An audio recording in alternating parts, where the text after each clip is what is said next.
De vuelta con esta entrega de Palabra Suelta, conversando con el filósofo alemán Stefan Gandler a propósito de su presencia aquí en nuestro país desde el día lunes. Tengo ya más precisiones. Él ha empezado a dictar este curso, terminará el próximo viernes ahí en Flaxo, sobre la obra de Bolívar Echeverría, este pensador ecuatoriano que en efecto estuvo muchos años en México, que se formó en parte en Alemania, y que he visto, Stefan, en plural, por ejemplo, ¿no? Que le dicen el pensador mexicano Bolívar Echeverría. Entonces yo volví a pensar en algunas cosas que nos han pasado a los ecuatorianos, que quizás seamos menos visibles en el resto de América Latina, ¿no?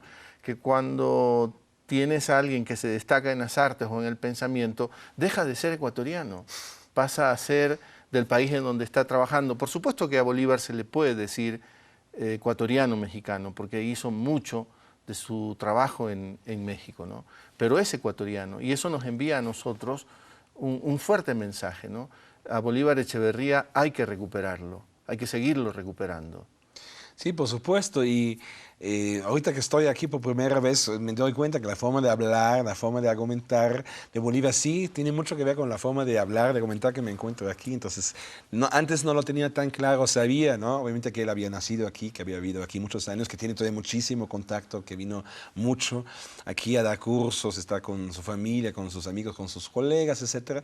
Pero estando aquí ahorita lo entiendo más aún qué significaba esto para él, ¿no? Entonces, yo creo que esto, además, aparte ahorita específicamente de los dos países, Ecuador y México, y también de alguna manera Alemania, yo creo que en general esta experiencia de vivir entre dos o más países siempre ayuda, o muchas veces ayuda, de ver las cosas de otra manera, ¿no? Que a esto también le pasaba a Bolívar. ¿Y qué has encontrado en tu curso? Ahora que vienes trabajando desde el día lunes acá en el Ecuador, ¿qué has encontrado? No, sí, mucho interés y preguntas, discusiones interesantes. Ajá. No, a mí me dio mucho gusto, ¿no? de estar en esta experiencia de este curso. Ajá.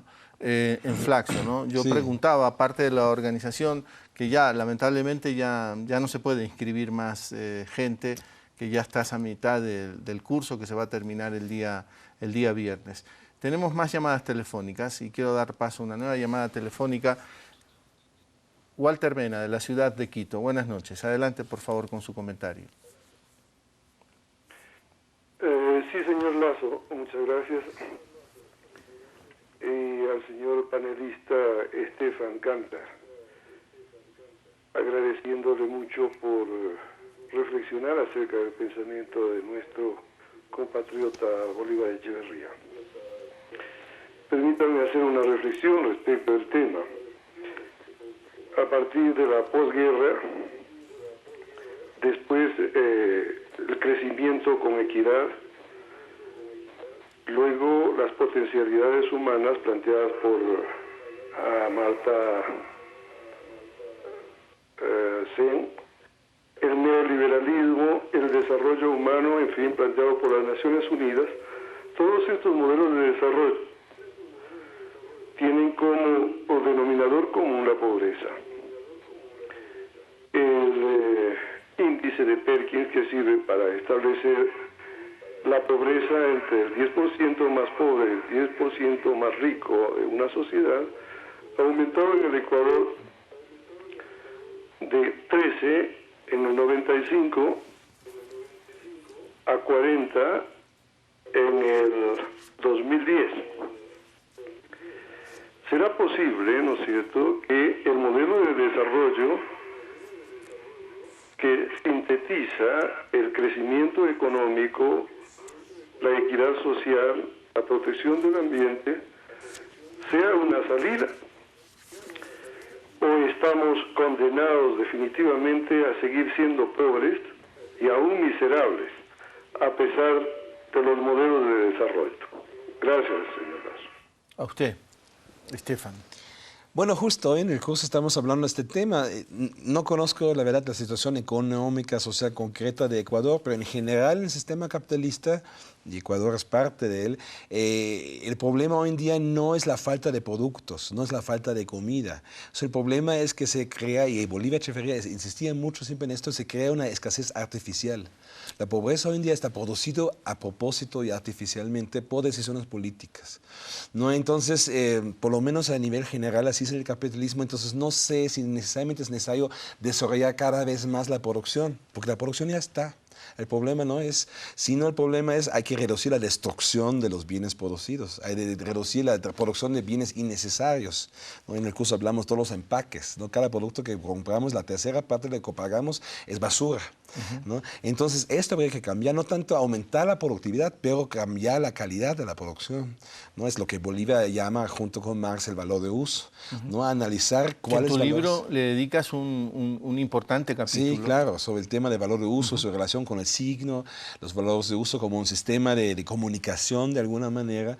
Entonces, eso sería la gran discusión que se produce, no necesariamente que se produzca más y más y más. Esto ya no es necesario. Esto a lo mejor así hace 120 años. Hoy en día se trata de discusión qué producimos. Pero contraposición al valor de cambio. Ajá, sí. Sí, porque el valor de cambio es lo de la lógica capitalista. Ellos, los capitalistas, sí quieren producir más y más y más porque así ganan más y más y más. Ahora, Estefan, desde la literatura sobre todo, que es otra manera también de aproximarse a las realidades de los países, están diciendo, hace muy poco un escritor colombiano que gana un premio en Europa, Mendoza, si no mal recuerdo su apellido, él va y le dice a los europeos en Europa, nosotros los latinoamericanos ya no estamos mirando a Europa. Europa tiene que mirar a Latinoamérica, porque los latinoamericanos ya estamos pensando que no es posible llegar a esos niveles de bienestar que ha alcanzado el llamado primer mundo. El primer mundo tiene que mirar a América Latina porque si no detiene la lógica de producción actual, nosotros no nos vamos a parecer a Europa. Europa se va a parecer a América Latina en el aspecto de la exclusión, de la marginalidad, de la pobreza, de la miseria.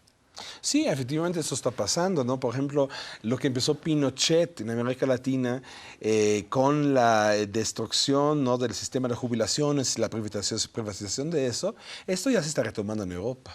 Está empezando esto y claro, estos modelos a veces dictatoriales que había aquí por varios años en diferentes países de América Latina, efectivamente sirven ahorita de modelo para hacer el capitalismo cada vez más terrible. Eso es cierto, pero a la vez no sé, que la primera parte del argumento no sé si estoy de acuerdo, porque yo creo que sí puede haber una felicidad humana amplia para todos, un bienestar muy amplio de toda la población. Pero no con esos niveles de acumulación material. Yo creo que fácilmente sí, porque lo único que habría que hacer es detener la destrucción.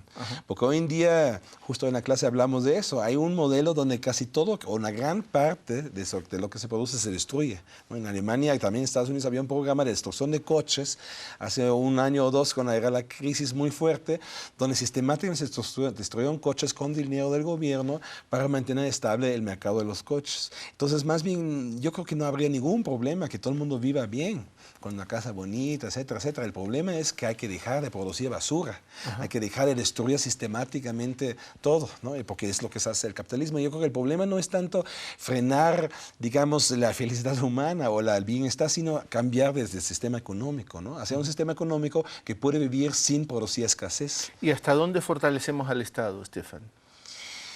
Bueno, es una pregunta muy difícil, ¿no? Es que ahí Hegel y Marx dirían que temporalmente, mientras haya capitalismo, es mejor que haya un Estado que frene los excesos de capitalismo que no haya eso. Y lo estamos viendo hoy en los países donde el Estado es muy débil, que esto realmente es grave, se está débil. Pero obviamente esto solo es temporal, ¿no? En una sociedad no capitalista muy probablemente ya no se necesitaría un Estado. Se podría organizar la sociedad de otra manera más libre y menos represiva. Pero claro, actualmente estamos en una situación donde todavía está el capitalismo, pero la pregunta sería, creo, ¿cómo logramos construir esta otra economía? ¿No? Es una pregunta que no solamente es política, es también gran parte económica. ¿Cómo logramos organizar la producción sin que tenemos que destruir la mitad de la producción y dejar a la gente con el hambre? ¿Y a ti qué te ha parecido en tu condición de filósofo crítico el cinismo que tuvimos que presenciar, al que tuvimos que asistir con la crisis más reciente, la llamada crisis de la burbuja inmobiliaria, que habiéndose atacado y denostado al Estado, en los países ricos incluso, en Estados Unidos, por ejemplo, si no fuera por el Estado, muchas de las grandes compañías y empresas hubiesen quebrado. El Estado tuvo que concurrir para asistir al sistema financiero, para las grandes empresas de producción de automóviles, en fin. ¿Qué quiere decir eso? Bueno, esto quiere decir más bien, ahí se expresaba, ya hablando a nivel teórico, la total falta de una reflexión seria de la gente que apoya este sistema.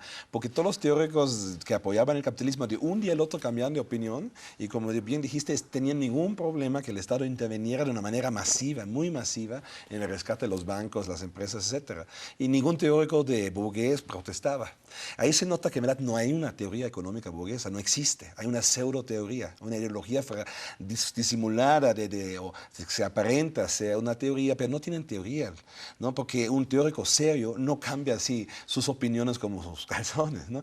Entonces, esto es por lo que pasó ahí y aparte del fracaso del sistema capitalista, también se expresó el fracaso de su teoría. Entonces, esto otra vez nos remite a teóricos como Bolívar, Echeverría, ¿no? Que sí, gente como él no tenían que cambiar su teoría. Ante la crisis, y lo escuché todavía varias veces, él argumentaba explicando lo que pasaba en la crisis sin tener que cambiar nada esencial a su teoría, porque esa teoría era capaz de explicar qué estaba pasando, ¿no? En esta crisis, a diferencia de los autores, digamos, conservadores. ¿Dónde se encuentra tu libro, Estefan? Tiene el sello editorial del Fondo de Cultura Económico, México, sí. Pero en el caso ecuatoriano, acá en Ecuador, ¿se puede encontrar este libro? Creo que no. Yo ahorita traje algunos ejemplares que estuve vendiendo en el curso de la Flaxo, pero creo que no es tan fácil conseguirlo aquí por el momento. Aunque el fondo tiene cierta distribución en América Latina. Pero me acaban de soplar que Mr. Books, quizá, ¿no? Ah, sí, bueno. Es una librería que hay acá en el país y que nosotros sin ningún problema se lo trasladamos a la gente. Quien tenga curiosidad por este libro que ha traído Stefan Gandler, que es nuestro invitado, Marxismo crítico en México, Adolfo Sánchez Vázquez y Bolívar Echeverría, dos pensadores que hicieron de la UNAM un escenario desde donde recuperar permanentemente el pensamiento crítico. Bolívar Echeverría entre ellos. Agradecerte, Estefan, por haber estado aquí en Palabra Suelta. Sí, muchas gracias por la invitación y también muchas gracias a la Flaxo y la Asociación de Filósofos de Ecuador, porque sí me estoy pasando muy bien estos días aquí. ¿Y cómo son los filósofos ecuatorianos? Muy simpáticos, muy interesante la discusión con ellos, sí, me encanta estar aquí. ¿Barrocos?